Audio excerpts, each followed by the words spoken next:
Hello and welcome to ICT and Computer Science with Miss Price. Today we're going to look at USB cables.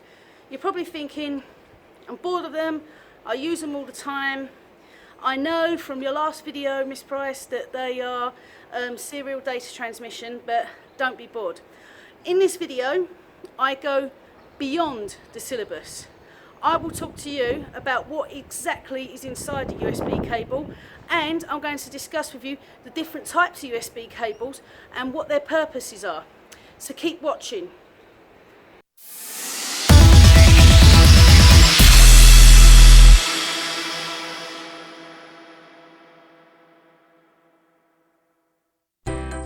Now, before I go into what a USB is, there's 3 questions I want you to answer to yourself. What does USB stand for? Hopefully you already know this. Also, is a USB asynchronous or synchronous data transmission? And is it serial or parallel transmission? Then I'd like you to write down, so you can pause this video for example, I'd like you to write down a sentence of what exactly a USB is. And I'm going to describe it now. So if you want to think about it for yourself, pause this video now. The USB is a universal serial bus. It's serial transmission, not parallel.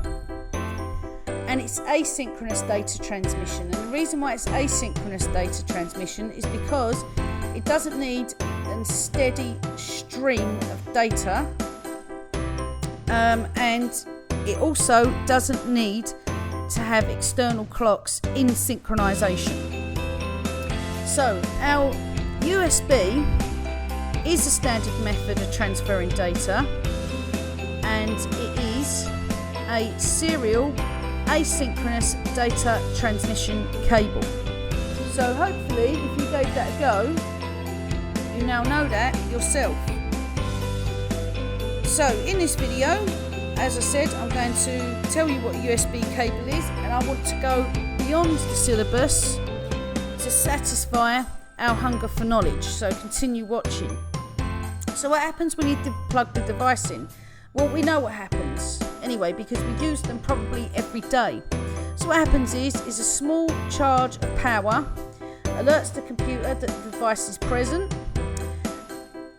It works out which device it is. It gets the drivers for that device. So, because as we know, all devices, all peripherals that we plug into our computer, such as our mouse, our keyboard, printer, graphics tab, all have drivers that enable them to work. So it finds the drivers, it locates them, so you can use the device. But if it can't find it, then it asks you to actually download the drivers for that device. Very simple, very straightforward. Now I wanted to know what was inside a USB cable. So when I looked in the textbook, that the syllabus recommends, it just simply says that there's 2 cables for electricity and 2 cables for data. And I thought, well, what cable does what? So I wanted to look a little bit deeper myself. Now this is what the inside of a USB looks like. Now I do not want you to go and crack open a USB and then upset your parents, okay, or even get harmed. But there's 4 small wires, and one's red, or in some countries it may be orange. There's a black wire. In the UK that is more than likely going to be a brown wire. There's a white one and there's a green one. So 2 of those wires are for electricity, and 2 of those wires are simply for data transfer. Now the red wire is a positive wire that has 5 volts of electricity. So the electricity runs through that wire that you can see there. Then the brown wire, or as you can see on there it's a black one, is an earth wire, or maybe in some countries it's known as a ground wire. So that's the safety connector. Now if there's a fault with the device that you're using or the charger that you're using, the earth wire is designed there to make it safe. You may have heard plenty of horror stories where people go and buy fake phone chargers, and those chargers get very hot, or, you know, worst case scenario, cause a serious fire. Now the possibility is that is possibly because that product didn't have an earth wire, maybe. Then the white wire transfers the data, and the green wire is the data transfer wire as well. It's a positive wire, so there's positive and there's negative that work together. Okay, so one's a positive wire, one's a negative wire, but those two just simply transfer the data for you. That's what they do. So that's what the inside of USB cable looks like. Now we're going to look at the benefits and the drawbacks of our USB cables. So the first thing is they are simply plug in and play. It's amazing. You plug them in, you wait, you know, for a very small amount of time, and then they find your device drivers and your device gets started. And it's something we take for granted. The good thing about them is they are designed to fit into the ports themselves. So there's no messing about trying to find different ports, plugging things into the wrong port and probably causing damage to your computer, because they're designed to fit together. But having said that, the problem at the moment is that they will only be a maximum length of 5 meters. So that's the drawback there. However, they are now standard methods of transferring data. They're industry standards, they're all across the world, they're everywhere, so there's an awful lot of support for them available, and they can be replaced very easily if they break. They can run data through incredibly quickly. They can work at a very quick rate, but then party to that, at the moment their limit is 500 megabits per second. Now I know that doesn't sound to you maybe like anything, you know, like, oh, that's quite quick, but we do at the moment have to plug in our USB cables, and we do have to wait for our computers to recognise the device and find the drivers, and sometimes that can take longer than we'd like it to. They are backwards compatible, so that means that if you have an older USB cable, they will still be recognised by the device. So like I said, as I said to you, I mean by the computer. So as I said to you, I've got a very, very old external hard drive at the moment, and so although it does have an older USB cable, it will still work. I will still be able to plug it into my computer, and it's still working. It will still pick up the data. However, party to that is some USBs or some products may become obsolete, and the reason for that is because the USB 1.1 is becoming so rare now and so unused that it will no longer be supported. So for example, if you've got a device, like some people have probably got an amazing graphics tab, they've had it for years and years and it still works, but then one day when they get a new computer or something, it may not. So that is unfortunately a disadvantage right there.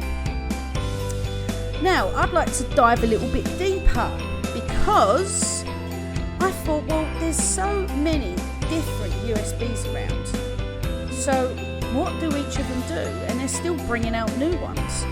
So I thought, let's go a little bit beyond the syllabus and secure our knowledge a little bit further and become a bit more confident and find out what these USBs actually do. So different types of USB connectors. So we've got our standard USB-A.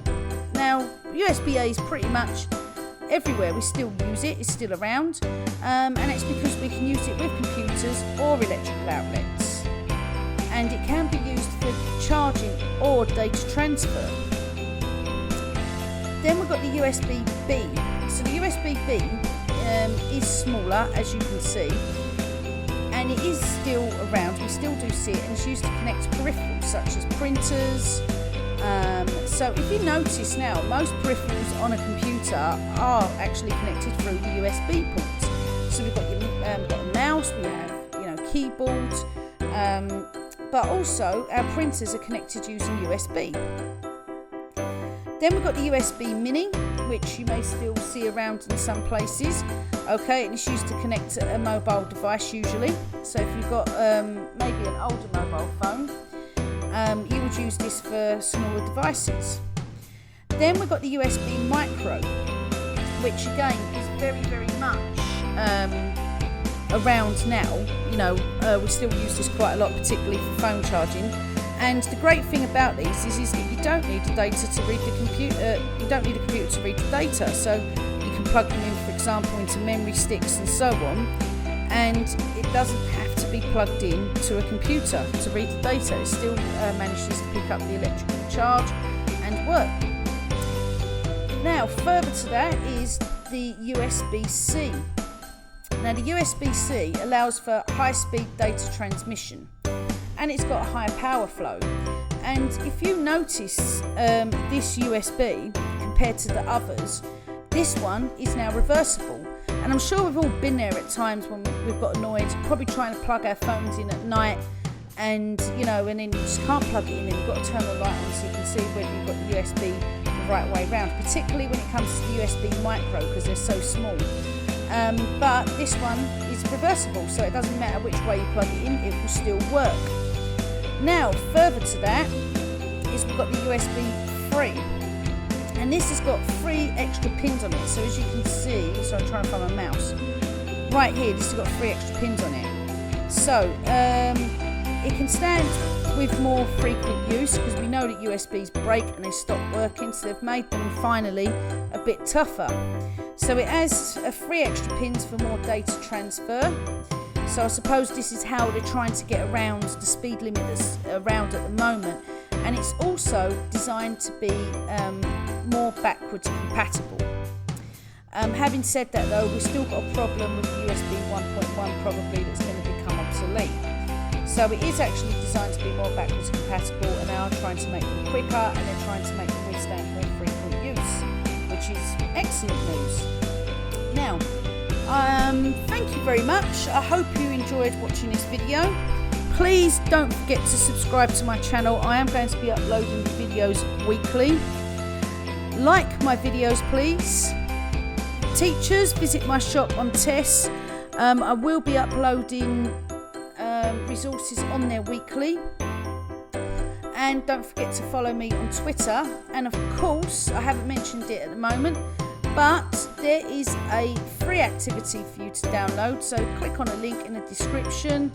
I would suggest opening it up on Word. It doesn't seem to work very well on Google Docs, and maybe printing it off. Okay, hope you enjoyed watching.